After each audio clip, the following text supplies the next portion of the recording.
first speaker for the evening session is someone who knows a thing or two about building hard technologies. Suyash was a founding member of Avishkar Hyperloop, a student Hyperloop team in 2017. Then on, worked on the Hyperloop project, and in 2021 started GalaxEye Space, looking to build the Earth's digital twin. Please give a round of applause for Suyash.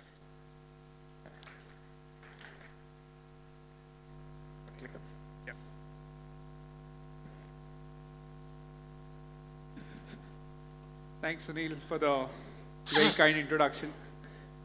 So it's always been a pleasure to be at any of the Vishesh's conference or any of the networking mixers hosted by Special.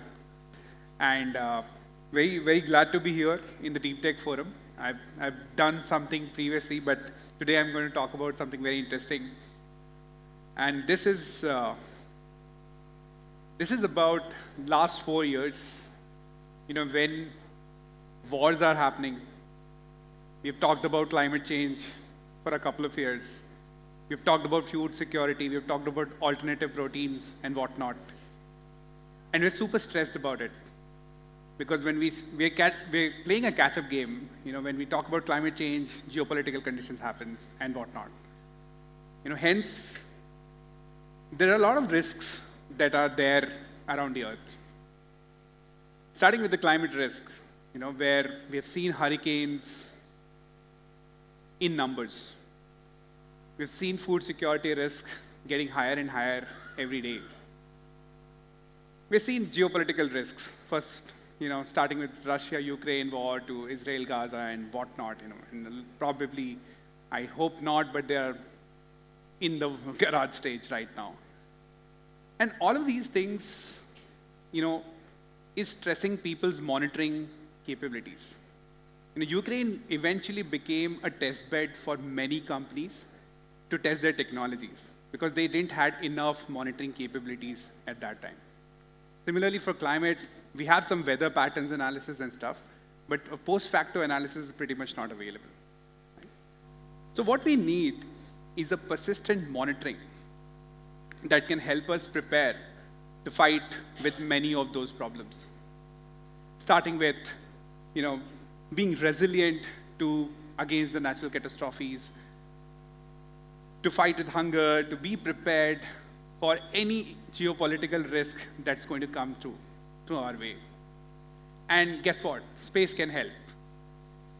And that can help through satellite imaging. Today, satellite imaging falls short. And the large reason for that is it's intermittent.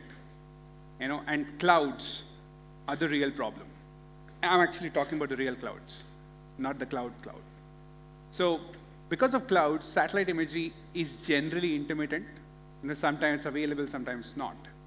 And hence, it makes satellite imagery pretty intermittent, which doesn't allow us to do persistent monitoring through space. Now, let me tell you why it is intermittent and, paint a picture for you. Right? So we pretty much understand space in this fashion, right? There's a rocket that takes a satellite to space. And then there is a bunch of applications that happens through that satellite, starting with Earth observation, navigation, and communications. Rockets and satellites are more upstream. The applications are on the downstream. Right? But it's actually a little more complex than that. And one of the heroes of this industry is something that is always hidden, which is this. Right? So, entire downstream is driven by a payload. So, rocket launch vehicles are simpler because they host kgs to go to space. Satellite platforms are simpler because they host payloads. But which payload needs to go on a satellite is actually defined by the application, which is there at the end.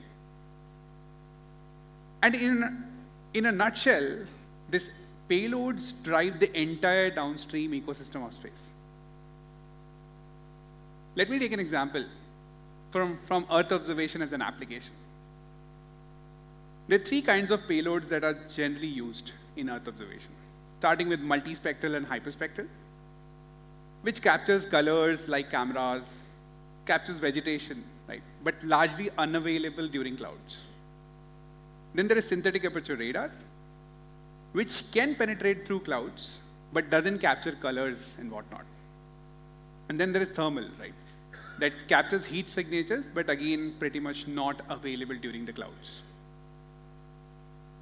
In a nutshell, all these three sensors have some or the other pros and cons. And no single sensor satellite imagery is seldom adequate for the use case. There's no single satellite imagery that can solve any use case completely. There can be one-off use cases, but nothing like that. And hence, multi-sensor data fusion on a satellite is a necessity of the world today to solve for all the risks, to solve for that persistent monitoring that we're talking about. Just to give you some examples, there are large canvases of companies sitting in each of the category. We are here today, and we plan to be a little more lower in this category to also take thermal in our satellites. So it will be a combination of multispectral, synthetic aperture radar, thermal, solving for an entire Earth observation value chain problem. This is something that we're doing because of our unique Drishti sensor architecture, where we host multiple sensors on the same satellite. Only cracked by us. So far, we have not seen any other company in the world doing it. Hence, we claim this as the world's first multi-sensor satellite that is supposed to go next year in the orbit. With GalaxEye, satellite imagery will not be intermittent anymore. It will be more consistent. Happy to present a team who actually is building this. We built Hyperloop earlier, and we were hanging around with Mr. Elon Musk in the summer of 2019. Just catching up with him. I'm just kidding. We were presenting Hyperloop with him. And we have 5 folks who came out of that big team of 35. We came out and started building GalaxEye. It's been 2 years. Been taking in steps and moving ahead. What's enabling us? What's powering us more? I think the encouraging space ecosystem of India. Chandrayaan-3 launch is a testament to what Indian space supply chain looks like. We're pretty reliable and affordable. Similarly, launch costs are coming down. They're pretty affordable now. And privatization in space is now, is being enabled from the top, directly from the PMO. So that's pretty exciting times to build in space. And not just the trends, but also the people. Starting with ISRO, being very interactive with young startups like us, and my institute, for fledgling support of theirs all the time. Then Ministry of Electronics and Telecommunication, and then of course Special being the early, believer in us. We've definitely seen some accolades in the journey, early in the journey, being the top 10 startups to watch here and there.